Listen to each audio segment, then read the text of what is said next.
Hi friends, welcome to எஸ்மா சமையல். இன்றைக்கி நம்ம வீடியோவில் பார்க்க போகிற ரெசிபி என்னென்னா, ஒரு சூப்பரான குழந்தைங்களுக்கு ரொம்பவே பிடிச்சமான பால் ரெசிபி மில்க்பேடா எப்படி செய்யலான்னு பார்க்கலாங்க. இது செய்யறதுக்கு ஒரு 10-15 நிமிஷமே போதும்.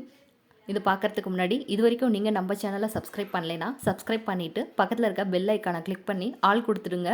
அப்போ தான் நாங்கள் போடுற வீடியோஸ் எல்லாமே உங்களுக்கு உடனுக்குடனே நோட்டிஃபிகேஷனாக வரும். வாங்க வீடியோக்குள்ளே போகலாம். அடுப்பில் கடாய் வச்சுருக்கேங்க. 45 மில்லி அளவுக்கு நெய் விட்டுக்கலாம். இது நல்லா ஹீட் ஆகட்டும். நெய் நல்லா ஹீட் ஆனதுக்கு அப்புறமா ஒரு 200 மில்லி அளவுக்கு பால் சேர்த்துருக்கேன். நான் காய வச்ச பால் தான் சேர்த்துருக்கேங்க. இது நல்லா கொதியட்டும். பால் நல்லா கொதிஞ்சு வரும்போது நான் 1/2 கப் அளவுக்கு சர்க்கரை சேர்த்துக்கிறேன். சர்க்கரை நல்லா மெல்ட் ஆகி வர வரைக்கும் நம்ம கிண்டி விட்டுக்கலாம். 2 கப் அளவுக்கு ஸ்கிம்டு மில்க் பவுடர் எடுத்திருக்கேன். அதுக்கு 1/2 கப் அளவுக்கு சுகர் சேர்த்துருக்கேன்.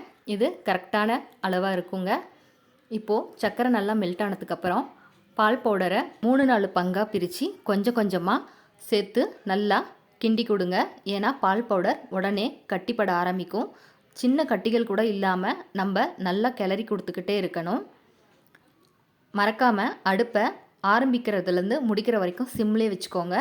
இப்போது இது கொஞ்சம் மெல்ட் ஆனதுக்கு அப்புறமா இன்னும் கொஞ்சம் பால் பவுடர் சேர்த்துக்கிறேன். இது போலவே 2 கப்பு பால் பவுடரையும் நம்ம கொஞ்சம் கொஞ்சமாக சேர்த்து நல்லா மிக்ஸ் பண்ணி விட்டுக்கலாம். முடிஞ்ச அளவுக்கு நான்ஸ்டிக் பேனில் யூஸ் பண்ணுங்கள். இந்த அளவுக்கு நல்லா கெட்டிப்பட ஆரம்பிச்சிருச்சு பாருங்கள். இது இப்போ நல்லா திரண்டு வந்துருச்சு பாருங்கள். இதை இப்போ நம்ம இறக்கி வேறு ஒரு பாத்திரத்துக்கு மாற்றிக்கலாம்.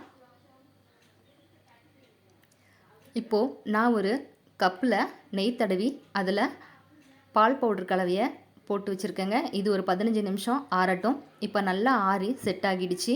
இதை இப்போது நம்ம விருப்பப்பட்ட ஷேப்புக்கு ரெடி பண்ணிக்கலாம்.